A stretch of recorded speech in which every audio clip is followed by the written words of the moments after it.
Hey guys, it's Grace. So today I'm going to be doing something a little bit different than what I normally do. So this video is basically going to be the first video in my new series called Getting Down with Grace. I know that's kind of a weird title, but it's basically going to be me talking / ranting about some different ideas and topics that I want to rant about. So before I get started, if you guys have any suggestions about what I should talk about next, please leave them in the comments down below. I'm just warning you before this video starts, everything that I say is my own opinion and I respect other people's opinions, but you also have to respect my opinion, and obviously my opinion can be right or it can be wrong. Same thing goes for anyone else's, so please just make sure to respect my opinion since I respect everyone else's opinion, or at least I try to. So just keep that in mind, and if you don't like what I'm saying, you can click out of the video at any time. It's really your choice. So today I wanted to talk about something that is very important to me. Actually, one of the reasons why I started a channel on YouTube here doing makeup and fashion stuff. And one of those reasons was the way that society relates beauty to young women and girls. I think society is totally whack and completely wrong at how they put celebrities and role models out there for young girls. So society really focuses on the appearance of people, whether you have a smoking hot body, whether you look really pretty and your face looks really pretty, and I think that's something that we should not necessarily be promoting in young girls as the one requirement, because you look at Victoria's Secret models and anyone you see in a magazine and they're stick thin and they all come in one size and they have giant boobs and great butts, and that's basically what we're told that guys want, and that the only way we're going to get a guy or be in a relationship is if we look like a Victoria's Secret model, which I think is completely not true. One, you shouldn't be living your life trying to get a guy to like you. You should be living your life for you and not trying to change yourself so that you can be in a relationship, because if that person really likes you, they would want to date you for you and not just date you for your body. So that's one of the reasons why I don't like the stereotypical perfect woman in society's eyes. Number two is that not everyone has the same exact body type. We all come in different shapes and sizes, and that's great. If everyone was the same, think of how boring the world would be.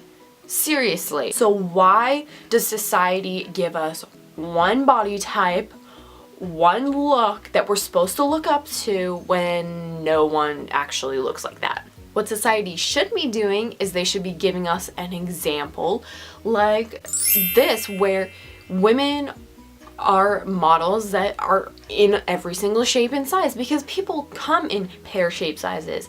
Sometimes they're stick thin, sometimes they're a little on the bulkier side. Maybe they have, you know, some good like athletic build that gives them a little more muscle, and that's fine. Everyone's different, everyone has different genetics, and everyone's built differently, so we're all going to look different. I feel like society just sets us up for failure in that area, and it's kind of like, haha, like you don't look like this, you're normal, so look at what you could be achieving, but that's never gonna happen, so just, you know, feel bad about yourself. Another part of it is the marketing issue. I mean, society nowadays will basically do anything that they can to get a product out there and get people buying it. So if they show people who are in their standards beautiful and the epitome of beauty, that's going to want you to buy their products. Because of our standards of beauty, who doesn't want to look like a Victoria's Secret model? And that's how they market it, because you think, okay, so if I buy from Victoria's Secret, then I'm gonna look like this, and maybe it'll help me get noticed by guys a little bit more, or maybe it'll help me feel a little bit more confident. But after you do that, you realize that no, it doesn't do anything. It's just an object. Personally, I've just decided to kind of accept that I am the way I am and not try to change that. I know that I'm a naturally athletic person anyway because I dance, so like I don't have a problem with my body. I don't have a problem with my body shape. And if I did, I would know how to take care of it in the proper way. Not by starving myself, not by throwing up in the bathroom, by eating healthy and by exercising regularly, because that's the only real way that you can get a healthy body. A healthy and fit body comes from exercise, and it comes from eating healthy.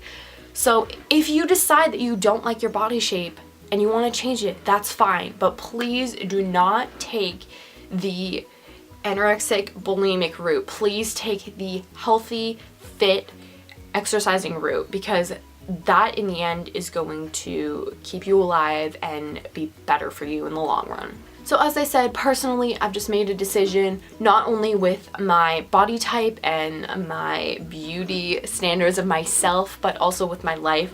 I've kind of decided to make the decision to try to stay positive about things, and I know it can be very difficult, especially if you are dealing with any kind of anxiety disorder or eating disorder or anything like that. I know it can be very, very difficult, but you really need to get everything that's negative out of your life. Any friends that are negative and putting you down, any things that you do like drugs or alcohol that are negative and are putting you down and making you spiral into more depression, and really any like places that you go on the internet that make you feel depressed. You have to put yourself in a positive environment where you know that you're going to thrive and you're going to be able to support your mental image of yourself. Surround yourself by people who love you for you and think that, you know, you're beautiful just the way you are, and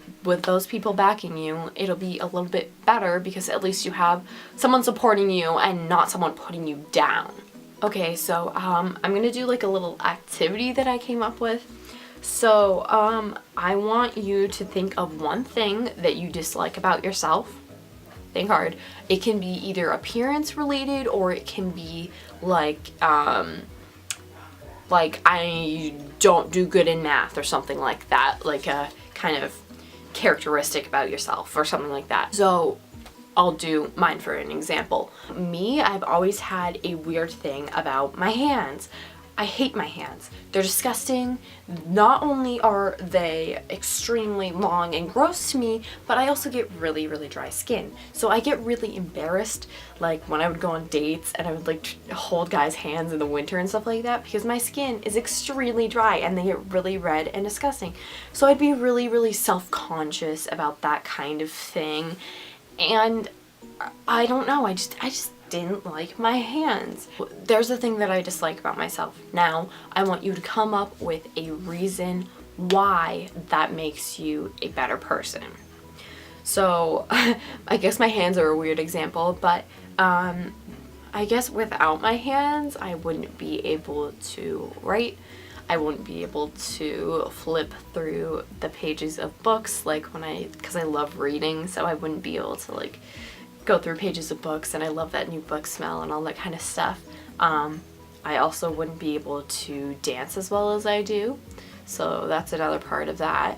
Yeah, so I just want you to find something that you don't like about yourself and build it up so that it actually becomes a positive part of yourself, that you wouldn't be able to do certain things that you love without it. But it's a good activity because it gets you thinking on the positive side instead of the negative, and that way maybe you'll learn to not hate that part about yourself, because you shouldn't hate that part of yourself. Okay, so lastly, I just want to talk about guys in their beauty standards. So not only are girls put under pressure for beauty standards, but guys are too. And it's a little bit harder for a guy to achieve that beauty standard because guys are a little different, because there's really only one mold that a guy can fit in. It's having the abs and having like the great body, like the attractive face and the great body. And that's really the only standard that stereotypically most girls want. And I feel like we just kind of ignore that part because we're focused so much on how girls are so stereotyped and misinterpreted in society for beauty standards, and we don't understand that guys are exactly the same way, and sometimes in some situations they're even worse. I mean, you look at all the Calvin Klein models and they all look exactly the same. They all have great washboard abs, they're all really buff, they're all really attractive, and that kind of stuff. And you're like, that's what I want in a guy. That's my dream guy. As far as looks, that is exactly what I want, and I'm not going to stand for anything but that. And I think it goes for a really good lesson, because that's not all you should want in a guy. I actually had a very interesting situation happen to me where I was dating this guy, and another one of my guy friends made a very rude comment about him. And he was, you know, he wasn't like a slim guy. He was a little bit on the bigger side, but I think that's okay because he has had and has a huge heart now. He's actually a pretty good friend now. And he made a really snarky comment about his weight. And I was just like, really? Is that what matters? And this was from a freaking guy, of all things. It wasn't even like a nasty girl just being like that. It was from a guy. So it almost like brought me back. Like, does that really matter that much to people? Like, is that something, in this society, do we focus so much on looks that we just completely ignore the personality side of someone? I guess I've always kind of been this way in that I try not to judge people by their appearance. And I try not to judge them on the first impression either, because sometimes people just have bad days and they're totally different from what you first see them as. So I've always tried to be that person and try to see the positive side of people. So I just don't understand how someone could focus that much on appearances, but I don't know, so just food for thought. If you liked this video, please give it a thumbs up. Just know that I am doing this all in good love. If you disagree with me, good. That's not a bad thing. I'm not saying that it is, but if you want to comment down below on something you disagree on, I just ask that you be very knowledgeable and be, you know, very easygoing about that, because I'd rather not have hate comments and people just being like, oh my god, you're stupid, just because, you know, I don't agree with your opinion. But reply in a way that isn't rude and is thought out reply, instead of just doing that. And that just goes for anything in general too, but I'd rather have people constructively arguing down below about that, if you have a different opinion, than just like throwing out stuff, if you understand what I'm talking about. I hope you liked this video. I know it's kind of a different one because I normally don't really rant and just talk at you, and this isn't really a beauty related video, but if you guys enjoyed it, I have my other videos down below if you'd like to check those out. And then you can find my last vlog on this side, I'm pretty sure, and my last video on this side. If I'm wrong, I never know which side it's on, but just click somewhere. So, and then my social media is always down there. I don't have the links, but my names are down below. So yeah, I will see you guys in my next video. I hope you guys enjoyed this video. I hope it wasn't too long, and yeah, bye.